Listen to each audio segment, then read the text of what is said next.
नमस्ते विद्यार्थियों, आप सबका एमए पूर्वाध संस्कृत की कक्षा में पुनः स्वागत है। हम आनंद वर्धनाचार्य द्वारा कृत ध्वन्यालोक के प्रथम उद्योग का अध्ययन कर रहे थे। जैसा कि पूर्व में बताया गया है कि ध्वनि के दो भेद हैं, वाच्य और प्रतीयमान, और उसके बाद में प्रतीयमान अर्थ का प्रतिपादन किया था। आज हम 5वीं कारिका पढ़ने जा रहे हैं। इस कारिका में प्रतीयमान अर्थ का काव्य में स्थान का निरूपण किया गया है। कारिका इस प्रकार से है: काव्यस्य आत्मा स एवार्थस्तथा चादिकवे पुरः क्रौंच द्वन्द्व वियोगत्थ शोकः शोकत्वम् आगतः। अर्थात काव्यस्य आत्मा स एव, वही अर्थ काव्य की आत्मा है, यानी वही प्रतीयमान रस काव्य की आत्मा है। इसी से पुरा प्राचीन काल में क्रौंच पक्षी के द्वंद्व यानी जोड़े के वियोगत्थ वियोग से उत्पन्न आदि कवि वाल्मीकि का शोकः शोक, जो कि करुण रस का स्थायी भाव है, श्लोकत्वम आगतः, श्लोक रूप में काव्य रूप में परिणत हुआ।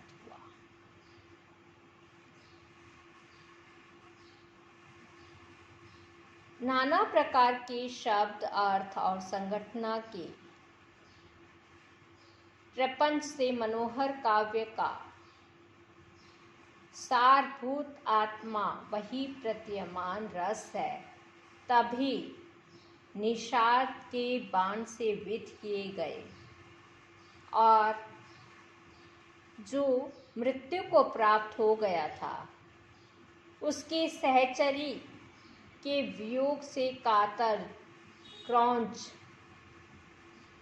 अथवा क्रौंची के क्रदन से उत्पन्न आदि कवि वाल्मीकि में जो करुण रस का स्थायी भाव शोक था, वह श्लोक रूप में माँ निषाद इत्यादि काव्य के रूप में परिणत हुआ। यह शोक इस प्रकार से था: माँ निषाद प्रतिष्ठां त्वं गमः शाश्वती समायत क्रौंच मिथुनादेकं वधि काम मोहितम। हे व्याघ, तूने काम मोहित क्रौंच के जोड़े में से एक को मार डाला, इसलिए अनंत काल तक कभी भी तुम्हें प्रतिष्ठा प्राप्त न हो। शोक करुण रस का स्थायी भाव है। प्रतीयमान अर्थ के वस्तु, अलंकार, ध्वनि भी भेद बताए गए हैं, किंतु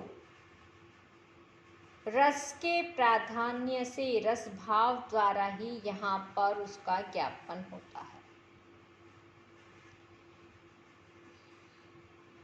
अर्थ एवं शब्द के गुंफन के विचित्र प्रपंच से सुंदर काव्य का वही आत्मा सार रूप में है, जैसा कि आदि कवि वाल्मीकि के द्वारा मारे गए प्रेयसी के वियोग से आतुर चक्रवाक के करुण क्रंदन से उद्भूत शोक ही श्लोक के रूप में परिणत हो गया। शोक जो कि करुण रस का स्थायी भाव है, प्रतीयमान अर्थ के अन्य भेदों में भी उस उल्लेख होने पर भी उनका रस भाव के द्वारा ही ग्रहण करना है, क्योंकि इसकी ही प्रधानता मानी जाती है। अब इसके आगे का हम श्लोक पढ़ने जा रहे हैं। यह श्लोक इस प्रकार से है: सरस्वती स्वादु तदर्थ वस्तु निहिष्यन्तमानः महतां कवीनाम् आलोक सामान्यम अभिव्यक्ति परिस्वरंतम प्रतिमा विशेषा। अर्थात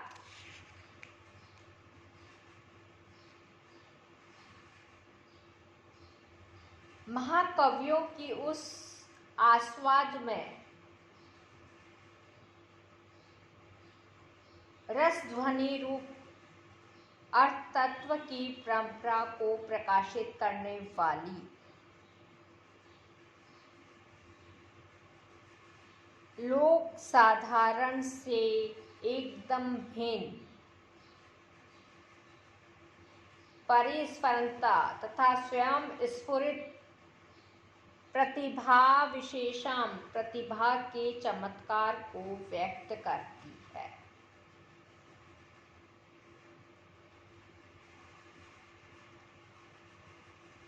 पूर्व श्लोक में काव्य की आत्मा के रूप में रस ध्वनि रूप प्रतिमान अर्थ का उपस्थापन किया है और इस कारिका में उसी के महत्व को प्रकारांतर से प्रतिपादन किया है।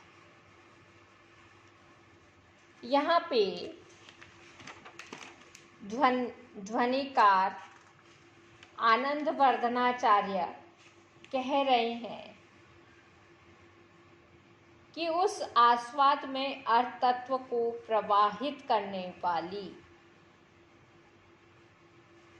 महताम कविनाम महाकवियों की वाणी आलोक सामान्य उनके अलौकिक प्रतिभा विशेषम प्रतिभा समान अपूर्व वस्तु निर्माण की जो योग्यता है प्रज्ञा के वैशिष्ट्य को ही प्रकट करती है।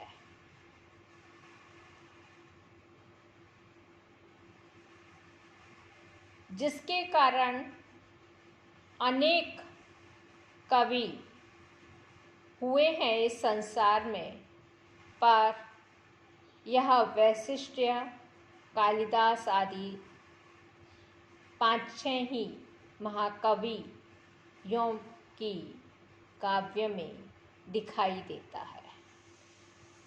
जिस प्रतिभा का इन्होंने उल्लेख किया है वह प्रतिभा इस संसार में 2-3 या 5-6 ही महाकवि गिने जाते हैं। आज हम यहीं पर समाप्त करते हैं। पुनः मिलेंगे। धन्यवाद।